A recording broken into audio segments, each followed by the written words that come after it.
It's 6:10 p.m. Eastern Time on TNT. Please remember to silence your cell phones and raise your hand for a microphone to be brought to you.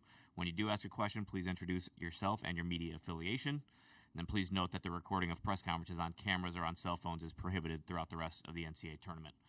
Alabama student-athletes will be available until 1:55 p.m., and then we'll continue with a media session with head coach Nate Oates for an additional 20 minutes. With that, we'll open up the floor for questions. We're going to start on the left side in the fourth row. Hi guys. Will Graves, Associated Press. Grant, just yesterday, was the plan for you not to play? And what did you go to coach? When did you sense it was time to go to coach and be like, hey, man, I can do this? The plan the whole time was if I felt good, I'd go. And, I mean, I thought it kind of got to like a stretch at the end where I felt like I was feeling good enough and I thought the guys needed me a little bit. So I went, told coach, we kind of made eye contact, and I said I'm good. And then he just subbed me in. All right, we're going to whip it over the right side here on the end first, and then we'll go to the other side, the same row. Emily Smart, Tuscaloosa News. Grant, are you able to talk about your status for Sunday? I mean, I'm feeling pretty good. So, I mean, I'm sure it's going to be the same, like where I'm pretty much questionable and it's going to be day-to-day. But, I mean, I'm going to see how I feel, and it's going to be a game-time decision. But, I mean, I'm going to stick with my rehab plan, and it seems to be working. Other side of the row here.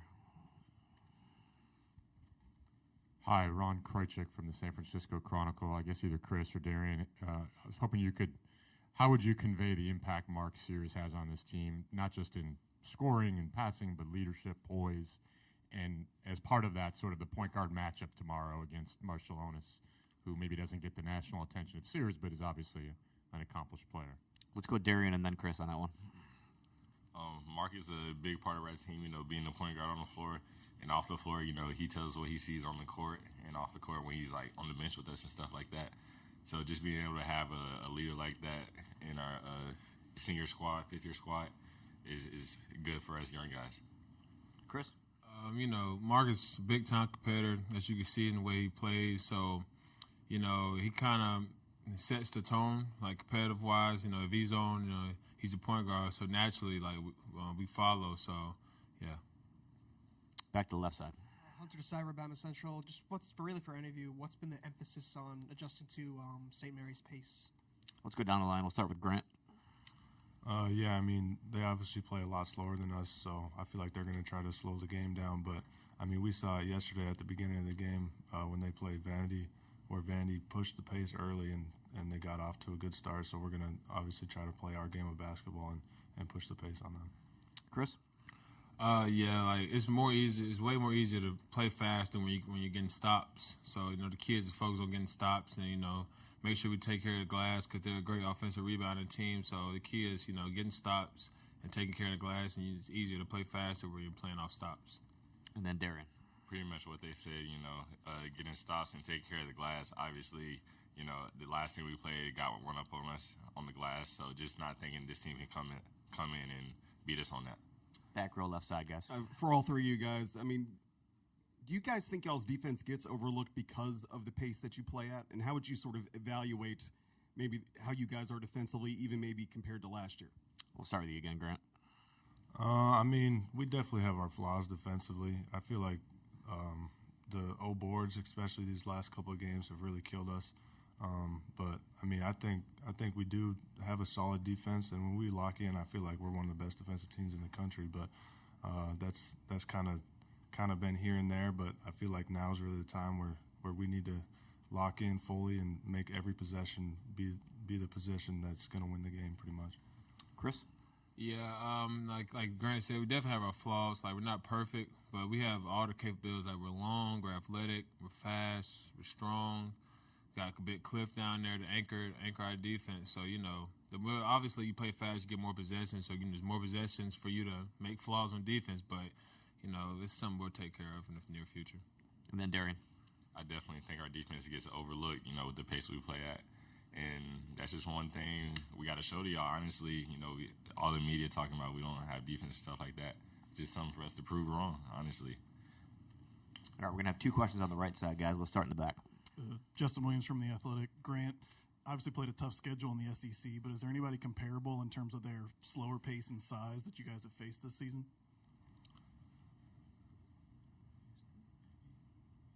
Yeah, I mean, Houston, they're not in the SEC, but that's probably the closest we played. Just how physical they are and how hard they crash the glass. And then, I mean, Texas A&M, they crash. I mean, I think they're number one in rebounding rate, and St. Mary's number two. So, I mean, definitely those two teams. But I don't know if we played a team that has played as slow offensively and like try to really run the clock. Let's go to the third row here. For Grant, sort of a follow-up on my earlier question about Mark. Any example you can think of his game this year where his leadership, his poise, being a fifth-year senior, sort of helped carry you guys through a tough time? Yeah, I mean, I think it shows every game, just like the way he starts, and when he's getting the ball out of his hands early in the game, I feel like the rest of the guards start to follow. And, I mean, you saw it even this last game when he had 10 assists and he was throwing past the cliff that kind of carried over to LeBaron. LeBaron was throwing crazy lobs. So, I mean, I think it just shows every game, like when he's on and he's locked in, the rest of the guys really seem to follow. Second row right side, guys.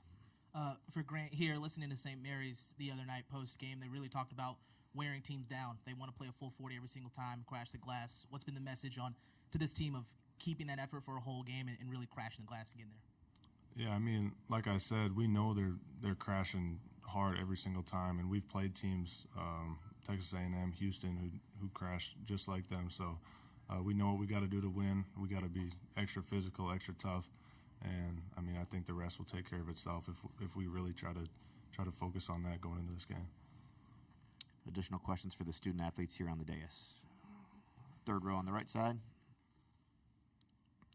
And this is for any of you guys. Emily Smart, Tuscaloosa News again. Did Nate Oates ever make any point to use the career highs that were scored on you guys this season as motivation for the defense? Let's go down the line. And again, we'll start with Darian on this one. Most definitely, we'll come in next practice here. I'm not going to say the name, but such and such had this, such and such had this. But, we'll just hear it all through practice. So, we take pride in our defense and stuff like that. So, we just feel like we need to change something or, upgrade the defense or just go even harder or make sure no more players down the line get their career highs on us.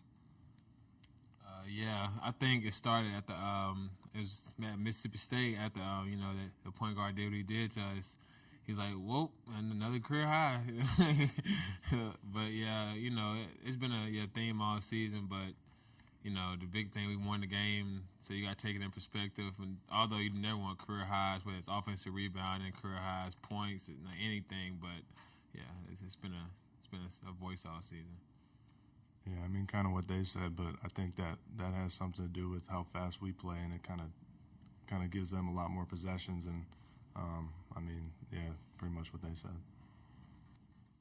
Anything else for these guys? Okay, back row left side, guys. Guys, how much of a emphasis this year was to sort of prove that last year was not just, a lot of teams, 4 teams make the Final Four every year, and every once in a while you get like a one-off or a team that doesn't have a big pedigree make it. How much of it has been an emphasis to sort of prove that that this is sustainable, that what you guys did wasn't just a one-year thing? Let's go all three again. We'll just go from the left to the right. Darian, my fault. Darian. I would say he doesn't harp on it really much with this team. He wants to put it in the past, but obviously we want to get back to that and even go farther than we did last year. Well, they did last year. As soon as that ring ceremony ended for last year's team, we kind of wanted to stop talking about it because it's a whole new roster. There's 4 or 5 players from last year's team. So this team hasn't been to the Final Four yet. This group hasn't. So, and we're trying to do more than Final Four with national championship. So, yeah, that's been the talk all season. Yeah, I mean, coming into the year, I kind of knew we were going to be, just as good, if not better. And, I feel like we've proven ourselves to be better than last year's team. So, I got a lot of confidence in us in this tournament going in and making another deep run and hopefully winning it all. Any final questions for these guys before we let them get back to the locker room? All right. Thanks, fellas. Appreciate it. Appreciate it. Alabama's locker room is open until 1:55, so another 7 minutes or so. We'll be joined by Nate Oates at 1:55. He'll be available until 2:15.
You know Harbor Freight for affordability, but durability goes right along with it. You see, we test, and then we test again. Now, it's time for you to put us to the test. Whatever you do, do it for less at Harbor Freight.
All right, welcome back. We're pleased to be joined by Nate Oates, head coach of the Alabama Crimson Tide. Alabama will take on St. Mary's at 6:10 p.m. Eastern Time on Sunday evening with the broadcast on TNT. Coach Oates will be available until 2:15 p.m., and Alabama's locker room is still open, again, open till 2:15. Coach, you want to start us out with an opening statement about tomorrow's game? We'll then go ahead to questions from the media. Yeah, they're good. I mean, I've watched enough film. This is going to be one of the tougher teams we played. They've got the number 2 offensive rebounding rate in the country behind Texas A&M. We've played A&M. You know, they do it differently. I mean, you know, it's like if they get in trouble with scoring it, they just go with the 2 bigs. I mean, they go 6'11", 7'1", and just kind of mash you on the old board. So, and we did not rebound it very well at all against Robert Morris. So it's a little concerning. We have rebounded it well against some of the better offensive rebounding teams in the country, like Texas A&M and Houston. But there's been times we haven't rebounded it well at all. So I think defensive rebounding is going to be a big key. You obviously need to get them to miss in order to have a chance to defensive rebound.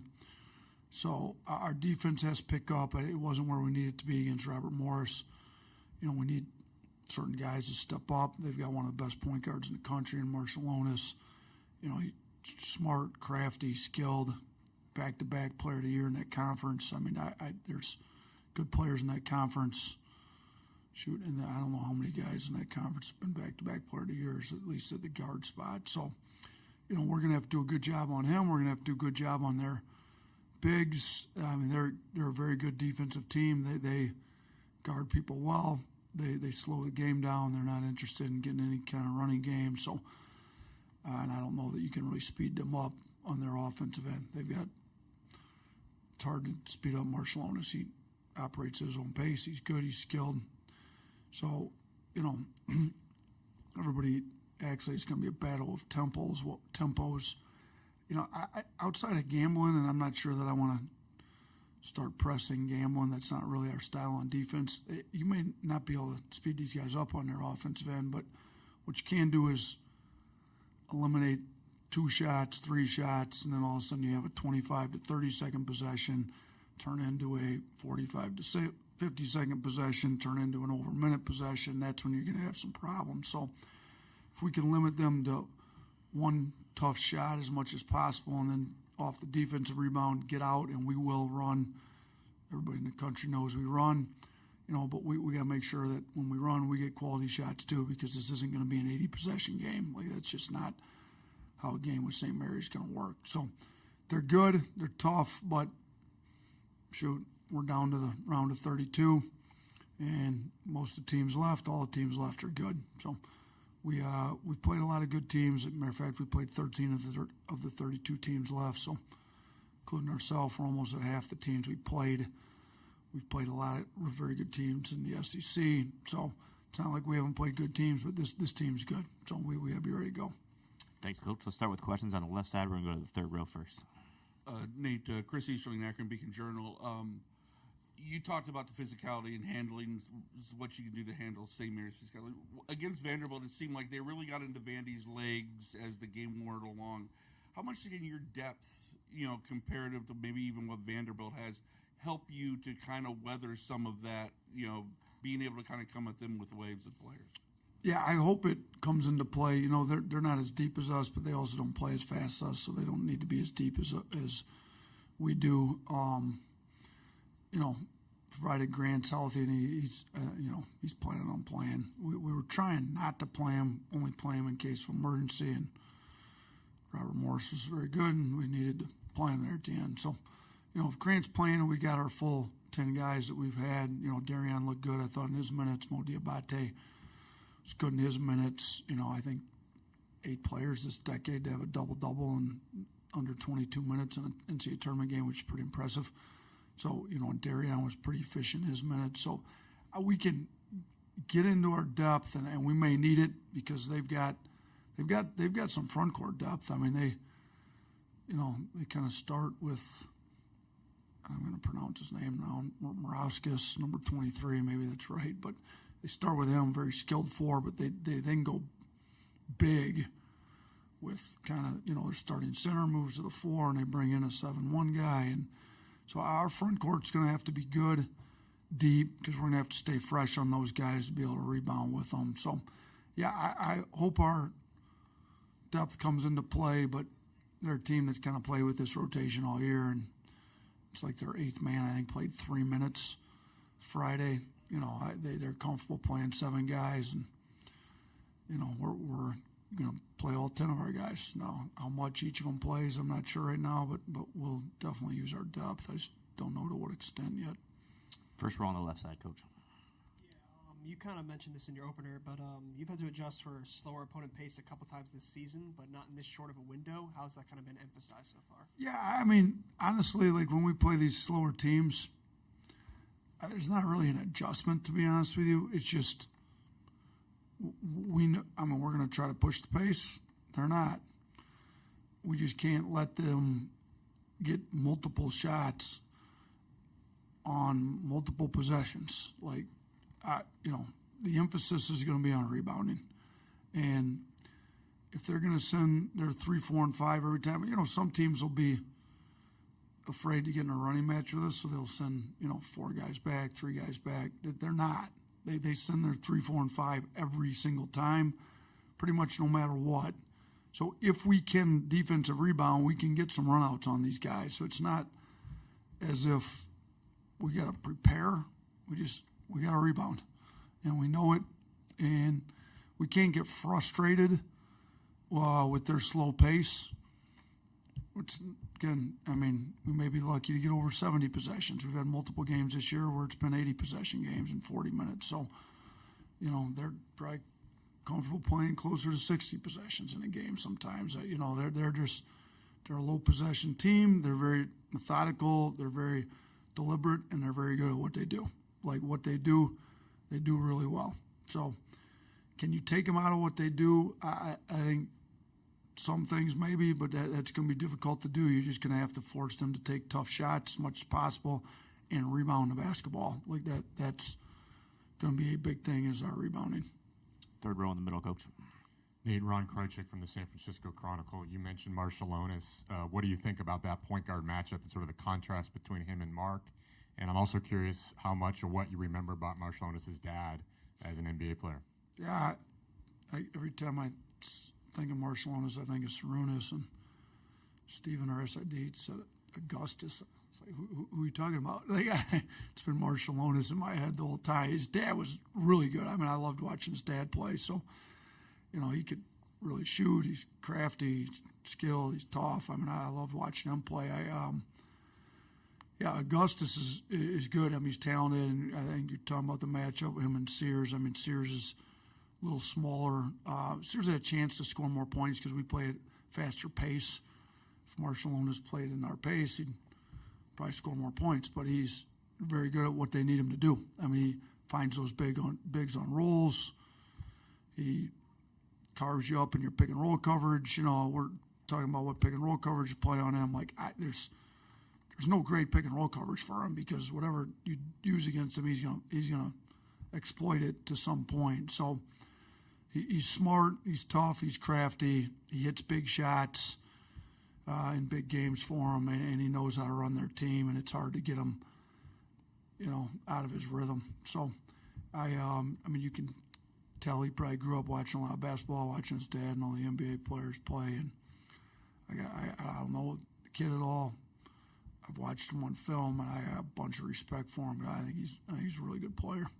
Thanks, Coach. Third row. Chase Goodrow with the Tuscaloosa News. I want to ask you about the process of scouting the Vanderbilt-St. Mary's game on the fly like this. Is it something that really just confirms your advanced scouting when you take a look at that game, or does it put a twist on the scouting report?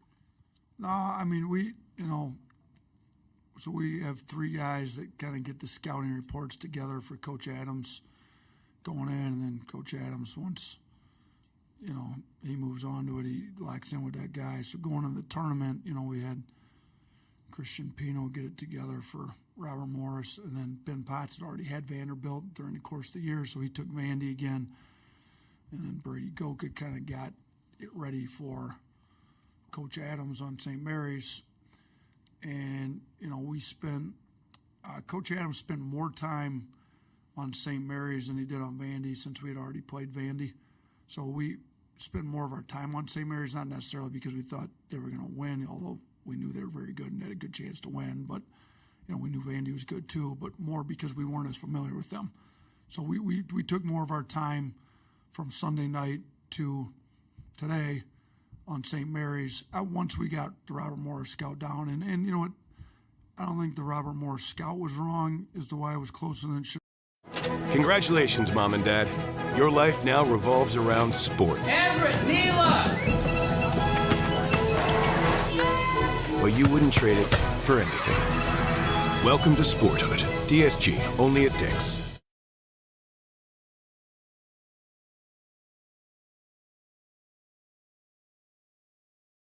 I need you to go to freetaxusa.com. That's freetaxusa.com. Do you hear me? Freetaxusa.com.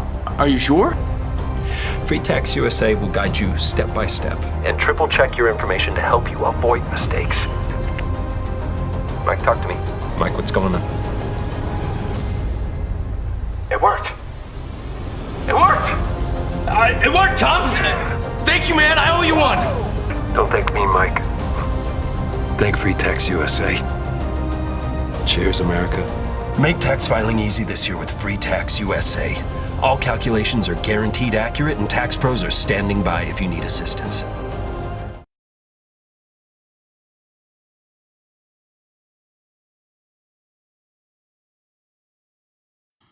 Feel for what they're doing. And then on our offensive side, those guys do a good job too with Adam and Ryan. Back row on the left side, Coach. Katie Wyndham, Bama Central. With Mark being in a little bit of a three-point shooting slump lately, can that almost be offset by what he was able to do distributing the ball yesterday with the 10 assists?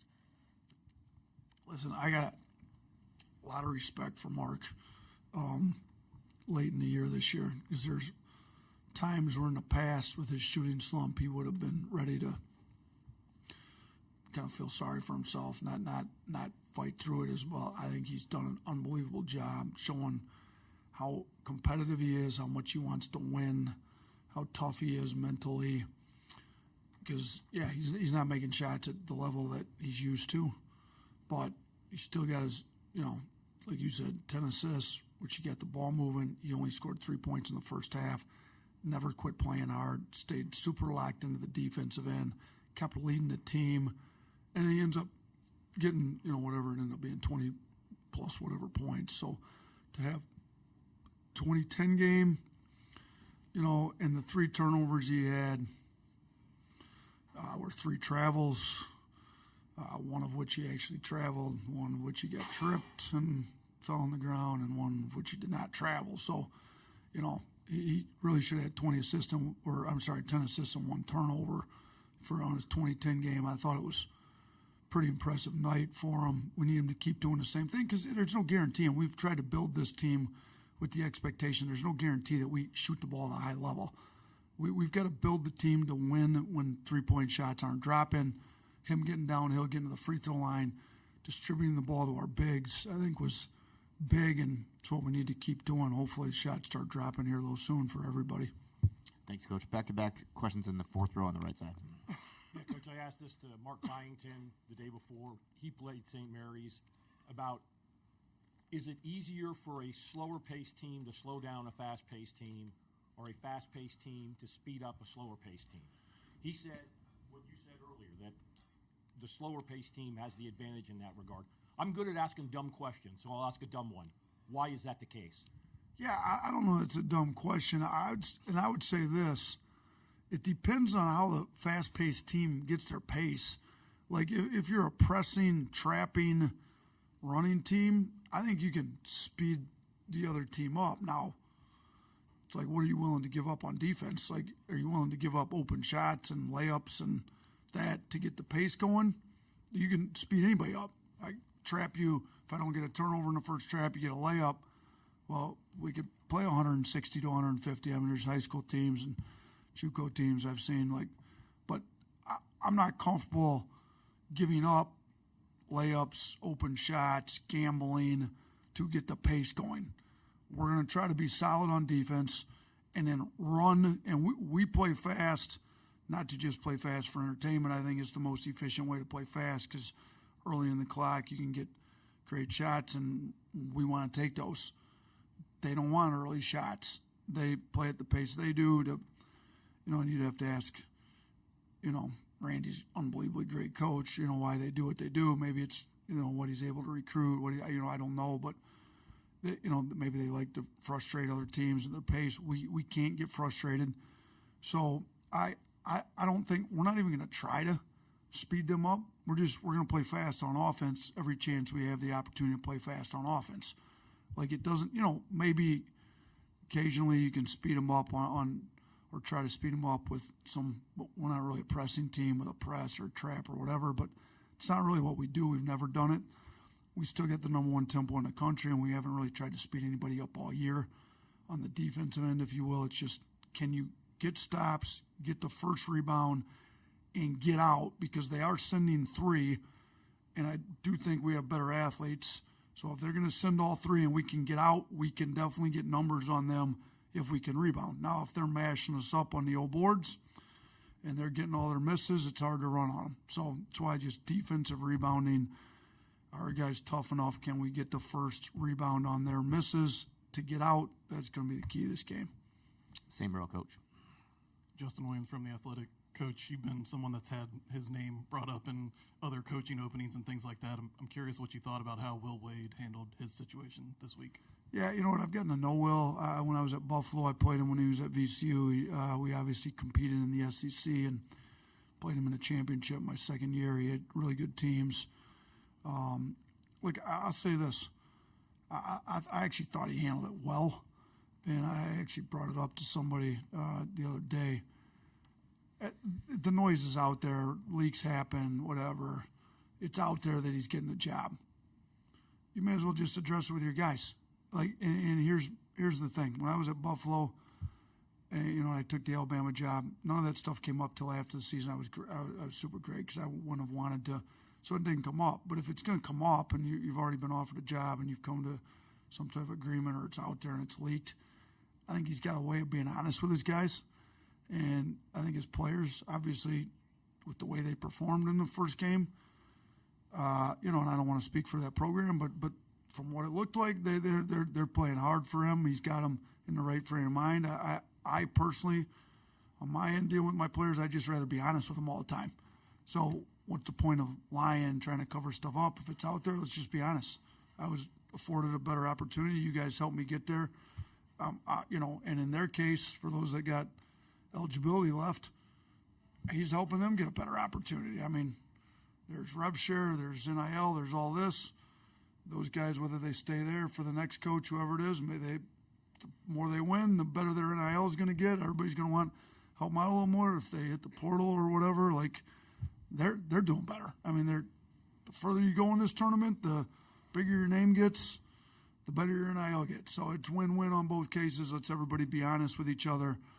Let's play hard. Just because I'm not coaching here next year has nothing to do with how hard or how much I'm preparing to help you guys win the game this year. It would be what I would think something he would have said. But I thought he handled it well. To be honest with everybody, there's no sense in lying about it.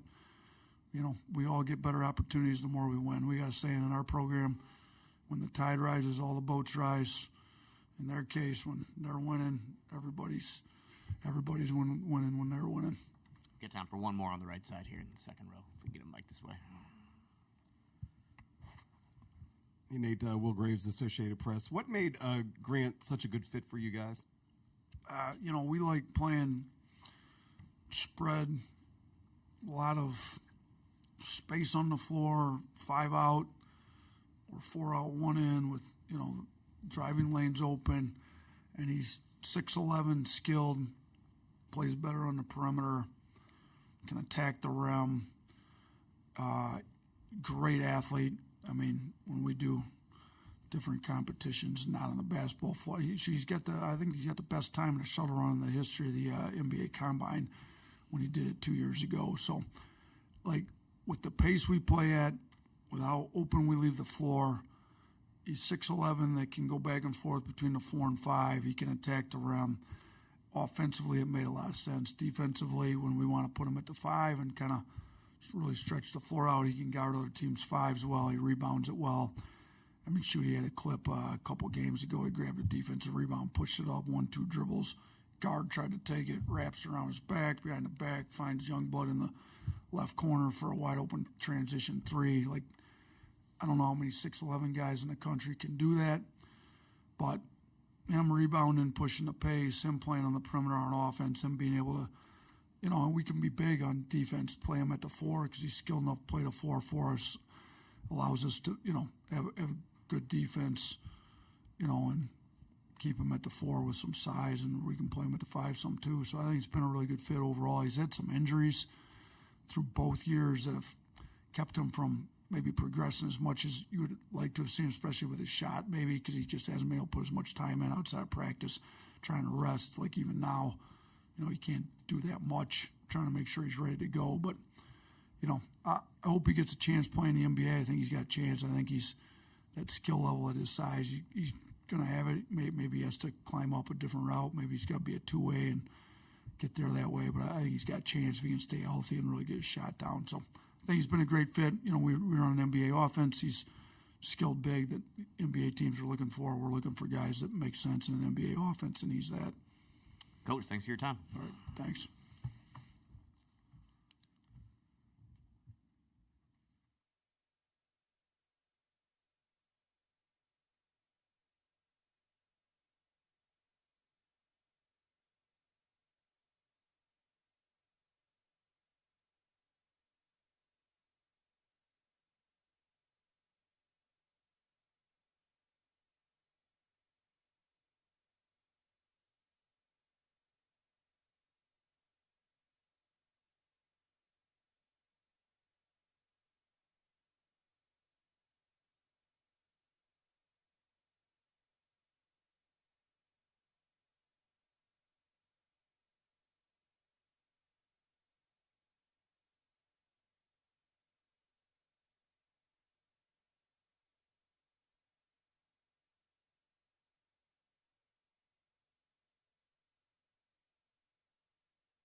All right, welcome back to the interview room here at Rocket Arena as we continue to preview the second round of the NCAA tournament.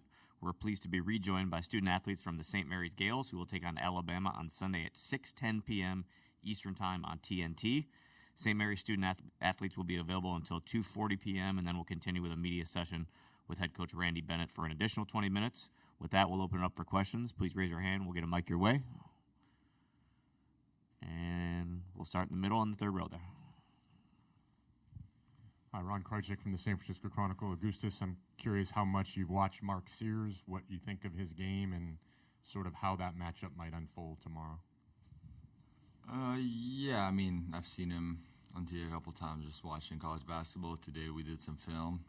You know, obviously he's a good player, plays with a lot of pace, tries to get to the basket, shoots deep threes. I mean, yeah, he's gonna be key cover, and I mean, he's a good player, so I'm excited for that matchup. I'm ready to compete, and I'm excited to play against a good player. Additional questions for these guys, please raise your hand. Okay, we've got two on the right side here. We'll start on the end of the second row.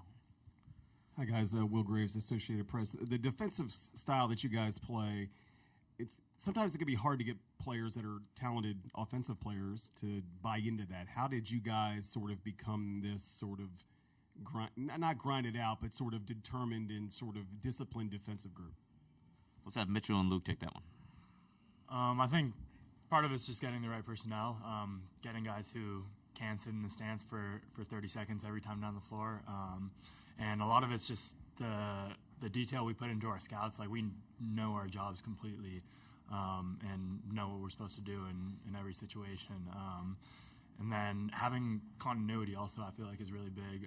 Guys that have been in the program for 4 or 5 years, like all of us, it just gets drilled into you day after day. And we've had consistency through our staff and consistency through our players that has allowed us to just build our habits up to where they're at a really high level. Luke? Yeah, I think the part about trying to get like offensive players to buy into that, I think sometimes that's the only way you can get on the floor on this team. That's what we value. So I think, like, for me, I saw it as I need to play defense to get on this floor. I need to play hard. So that's what we value, and that's what he continues to enforce, and all of our coaches continue to enforce. So like, that's what we're focusing on in practice more, in film, and walkthroughs. So it's our main priority. First row here, middle. Travis Nelson, Willoughby News Herald. This is for all three of you guys. Obviously, I'm sure you know how fast Alabama likes to play. What do you think are the keys to not let this game get speed up and play how you guys want to play, and so you can dictate the pace? We'll go down the line. Start with you, Augustus. Yeah, I mean, first thing is taking care of the ball. I think that's the biggest key, because even the game against Vanderbilt, they, in the first half, most of their points were either just like a fast break layups or fouls or something in transition. So taking care of the ball would be the main key.